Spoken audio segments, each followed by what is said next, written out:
My name is Gauhar जान, यह कहकर अपना परिचय देने वाली मशहूर तवाइफ गौहर जान की दास्तान जिंदगी और दास्तान मौसीकी पेशे खिदमत है। हिंदुस्तानी शास्त्रीय संगीत के इतिहास में 2 नवंबर 1902 वह तारीख है जिस दिन गौहर जान ने कलकत्ता के ग्रेट ईस्टर्न होटल में अस्थायी रूप से बनाए गए स्टूडियो में राग जोगिया में 3-4 मिनट में ख्याल गाकर उसे रिकॉर्ड करवाया। इस रिकॉर्डिंग के साथ ही हिंदुस्तान ही नहीं, दक्षिण एशिया के इतिहास में गौहर जान पहली ऐसी गायिका बन गई जिनके गाने से रिकॉर्डिंग की शुरुआत हुई। रिकॉर्डिंग होने के कारण ही आज भी गौहर के गाने लोगों को उपलब्ध हैं। कहते हैं कि गौहर जान अपनी हर रिकॉर्डिंग के लिए नए कपड़े और जेवर पहनकर स्टूडियो आती थी। एक दिलचस्प बात यह है कि गाने की रिकॉर्डिंग करवाते समय जब गाना खत्म हो जाता तो आखिर में गौहर बोलती, माय नेम इज गौहर जान। गाने के अंत में ऐसा बोलना दरअसल एक तकनीकी बाध्यता थी, क्योंकि गाने की रिकॉर्डिंग करके प्लेट्स बनाने के लिए उसे जर्मनी के हनोवर शहर भेजा जाता था।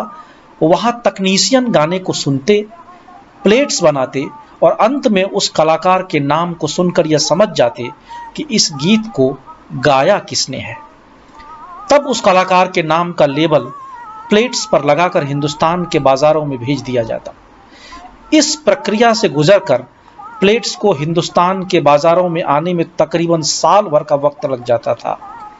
गौहर जान के नए रिकॉर्ड्स आने की खबर फैलते ही हिंदुस्तान के बाजारों में खरीदारों की भारी भीड़ उमड़ पड़ती थी। द ग्रामोफोन कंपनी ने 20वीं सदी के पहले दशक की शुरुआत में अपने एजेंट फ्रेडरिक विलियम गैसवर्ग को कंपनी के लिए व्यावसायिक संभावना की तलाश करने के लिए हिंदुस्तान भेजा। गैसवर्ग ने उन दिनों हिंदुस्तान की सबसे मशहूर गायिका गौहर जान को ग्रामोफोन कंपनी के लिए गाने का प्रस्ताव दिया। शास्त्रीय संगीत को महज 3 मिनट में गाना और रिकॉर्ड कराने का काम बहुत चुनौतीपूर्ण तो था ही, बेहद उलझन भरा काम भी था। इसी वजह से उस वक्त के दिग्गज कलाकारों ने ग्रामोफोन कंपनी के लिए गाने से मना कर दिया। हिंदुस्तानी शास्त्रीय संगीत तो दूर, किसी भी भारतीय संगीत को महज 3 मिनट में गा देना बेहद मुश्किलों भरा काम था। ऐसे में 3 मिनट के अंदर ठुमरी या ख्याल गा देने की चुनौती को गौहर ने स्वीकार कर लिया। इसके एवज में ग्रामोफोन कंपनी के एजेंट गैसवर्ग से गौहर ने 3000 रुपए की मांग की। इतना रुपया उन दिनों हिंदुस्तान में बहुत बड़ी रकम होती थी, क्योंकि 20 रुपए में तो 1 तोला सोना मिलता था।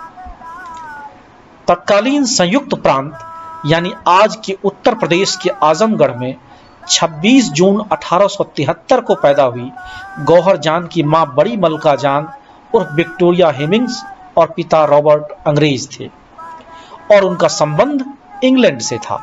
जबकि बारहा यह गलत तथ्य पेश किया जाता है कि गौहर जान आर्मेनियाई मूल की थी। विक्रम संपत ने अपनी किताब माय नेम इज गौहर जान, सविता गौतम ने अपने लेख रिकॉर्डिंग गौहर जान और विकिपीडिया सहित कम से कम 2 दर्जन से अधिक वेबसाइट पर लिखा गया है कि गौहर आर्मेनियाई मूल की थी। जबकि गौहर की मां और गौहर के पिता के तरफ से 3 पीढ़ियों के विवाह का प्रमाण पत्र और 2 मुकदमे में पेश दस्तावेजों को देखने से यह स्पष्ट हो जाता है कि गौहर जान को आर्मेनियाई मूल की कहने के पीछे न कोई तथ्य है न कोई सत्य। यह दरअसल 100 बार बोला गया एक ऐसा झूठ है जिसकी पड़ताल करने की जहमत अब तक किसी अध्येता ने नहीं की।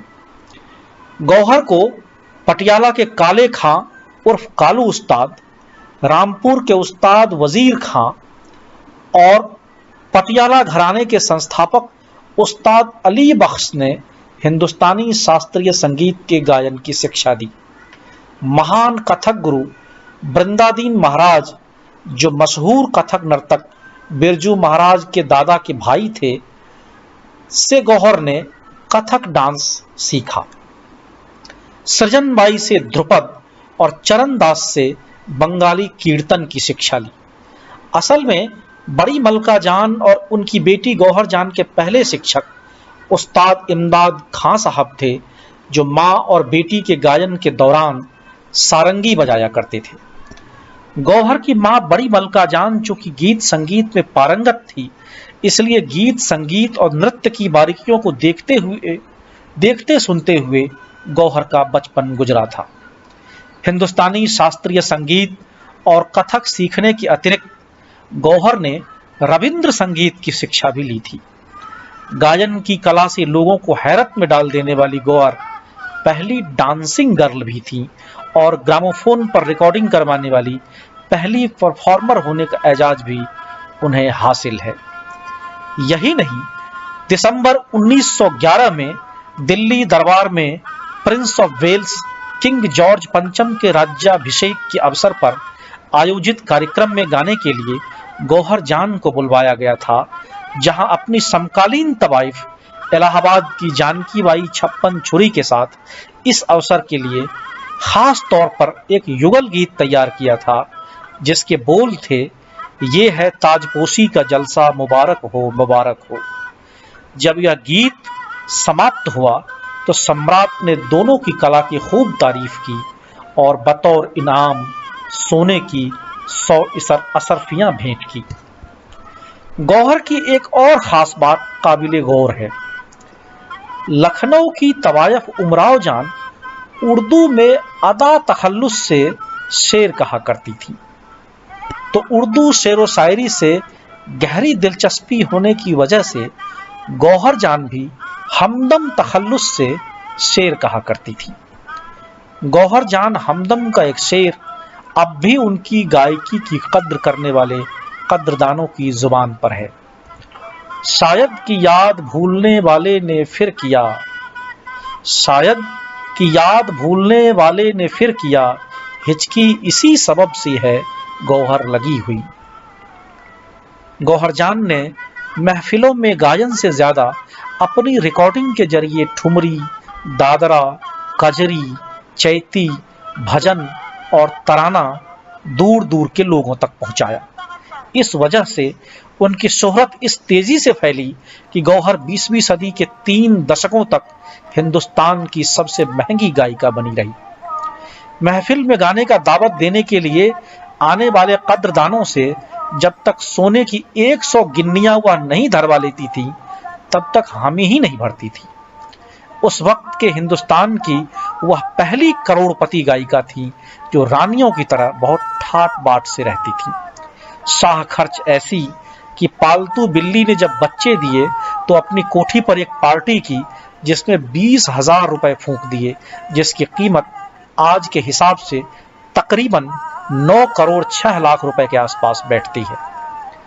कलकत्ता में रहने वाली वह ऐसी पहली शख्स थी जो 4 घोड़े जुते हुए सुसज्जित बग्घी से चलती थी, जिससे चिढ़कर वायसराय ने उन पर 1,000 रुपए जुर्माना लगा दिया, जो उन्होंने बाकायदा चुकाया।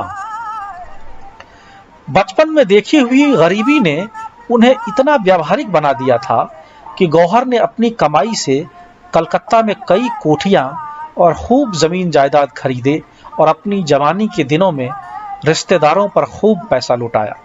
बावजूद इससे बड़ी दर्दनाक बात और क्या होगी कि एक पेशेवर गायिका और डांसिंग गर्ल के तौर पर लोगों की बेपनाह मोहब्बत हासिल करने वाली गौहर की जिंदगी में शौहर तो आए, लेकिन नसीब में सिवाय धोखा और तन्हाई के और कुछ ना आया। गौहर जान एक मर्तबा इलाहाबाद गई और जानकी बाई तवाइफ के मकान पर ठहरी। जब गौहर जान रुखसत होने लगी तो अपनी मेजबान से कहा, मेरा दिल खान बहादुर सैयद अकबर इलाहाबादी से मिलने को बहुत चाहता है। जानकी बाई ने कहा कि आज मैं वक्त मुकर्रर कर लूंगी, कल चलेंगे। चुनाचे दूसरे दिन अकबर इलाहाबादी के यहां पहुंची। जानकी बाई ने तारुफ कराया और कहा, यह कलकत्ता की निहायत मशहूर मारूफ गायिका गौहर जान है, आपसे मिलने का बेहद इश्तियाक था, लिहाजा इनको आपसे मिलाने लाई हूं। अकबर ने कहा, ज़हे नसीब, वरना मैं न नबी हूं, न इमाम, न गौस, न कुतुब, न कोई वली जो काबिल ज़ियारत ख्याल किया जाऊं। पहले जज था, अब रिटायर होकर सिर्फ अकबर रह गया हूं। हैरान हूं कि आपकी खिदमत में क्या तोहफा पेश करूं। खैर, एक शेर बतौर यादगार लिखे देता हूं। ये कहकर मुंदरजा झैल शेर एक कागज पर लिखा और गौहर जान के हवाले किया। खुश नसीब आज भला कौन है गौहर के सिवा, खुश नसीब आज भला कौन है गौहर के सिवा, सब कुछ अल्लाह ने दे रखा है शौहर के सिवा। सन 1904-05 के दौरान गौहर जान की मुलाकात मशहूर गुजराती थिएटर कलाकार अमृत केशव नायक से हुई, जो कि पारसी थे। अमृत केशव नायक से गौहर जान ने गीत संगीत की बहुत सी बारीकियां सीखी और सीखने सिखाने की इस प्रक्रिया में दोनों को एक दूसरे से प्यार हो गया। दोनों शादी करने को लेकर गंभीर थे, लेकिन कुदरत को शायद कुछ और ही मंजूर था। अचानक सन 1907 में केशव नायक की मौत हो गई और शादी से पहले ही इस प्रेम कहानी का अंत हो गया। इसके बाद अपने से उम्र में काफी छोटे अपने सेक्रेटरी अब्बास के साथ गौहर ने शादी की, लेकिन यह शादी भी कुछ ही वक्त तक चल पाई। दरअसल अब्बास शुरू से ही उनके प्रति वफादार नहीं था और वह कुछ ज्यादा ही चालाक किस्म का आदमी था। गौहर तो उसको अपना शौहर मानकर उसके मोहब्बत में गिरफ्तार थी, जबकि इधर अब्बास रुपए पैसे का गबन करने और उनकी जायदाद अपने नाम कराने में मुब्तला था। दोनों के बीच जब अनबन शुरू हुई तो तलाक का मामला अदालत पहुंच गया। कोर्ट कचहरी के चक्कर में गौहर की जायदाद का बड़ा हिस्सा महंगे वकीलों की फीस देने में बिक गया। उनकी माली हालत बेहद खराब हो गई। इसी समय उन्हें मैसूर के राजा कृष्ण बडियार की ओर से अपने राज दरबार में आने का निमंत्रण मिला। नाकाम मोहब्बत और टूट चुके घर का सदमा ही जैसे गौहर के लिए काफी नहीं था। तलाक के मामले को लेकर कोर्ट कचहरी की झंझटों से परेशान हो चुकी गौहर ने आखिरकार मैसूर राज दरबार के प्रस्ताव को स्वीकार कर लिया। आजमगढ़, कलकत्ता, बनारस, दरभंगा होते हुए जिंदगी के आखिरी सालों में गौहर मैसूर चली गई। रियासत दरभंगा के महाराज लक्ष्मेश्वर सिंह के राजमहल लक्ष्मेश्वर विलास पैलेस में सन 1887 में जब गौहर जान ने महज 14 बरस की उम्र में गाना पेश किया तो वहां मौजूद तमाम लोग गौहर की गायकी के कायल हो गए। गौहर को शहर दरभंगा इतना पसंद आया कि वह बाकायदा दरभंगा राज से जुड़ गईं। लक्ष्मेश्वर सिंह जब तक जीवित रहे, दरभंगा राज से गौहर जान सीधे तौर पर जुड़ी रहीं। गौहर ने देखा कि उनके दौर का रसिक समाज इन गायिकाओं पर रुपया तो भरपूर लुटाता था, किंतु बड़ी से बड़ी पेशेवर गायिका को राज समाज में ना तो ब्याहता का दर्जा मिलता था और न सम्मानित पुरुष कलाकारों जैसा आदर भरा व्यवहार दिखाता था। खासतौर पर तब जब उनकी गायकी और यौवन ढलाव पर आ जाए। गौहर जान की गायकी का व्यापक असर न सिर्फ हिंदुस्तान के भद्र समाज पर था, बल्कि संगीत के क्षेत्र में नाम और नामा की चाहत रखने वाली अनेक गायिकाएं गौहर जान को सुनते हुए उन्हीं की तरह गाने की हसरत अपने दिल में पाले रखती थी। अख्तरी बाई फैजाबादी उर्फ बेगम अख्तर बंबई जाकर फिल्मों में अपना किस्मत आजमाना चाहती थी, लेकिन जब उन्होंने गौहर जान का गाना सुना तो फिल्मों में जाने का इरादा मुलतवी कर दिया और अपने आप को पूरी तरह हिंदुस्तानी शास्त्रीय संगीत के लिए वक्फ कर दिया। वह 56 साल की उम्र में 17 जनवरी 1930 को जब गौहर ने मैसूर में आखिरी सांस ली तो वह बेहद अकेली और बीमार थी। उनके आसपास कहने को भी कोई अपना नहीं था।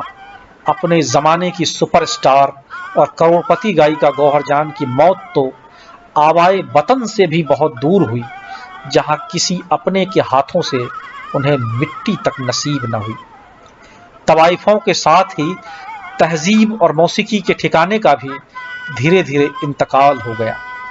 अब रह गए हैं उनके कब्रों के कुछ निशान और कुछ पुराने बुजुर्गों की यादों में बसी हुई दास्तां, जो कहीं कहीं दर्ज तो हो गई हैं, मगर ज्यादातर बेचैन रूह अफसाने आज भी शहर की गलियों में अपने अफसाना निगारों को बड़ी बेकली से ढूंढती रहती है।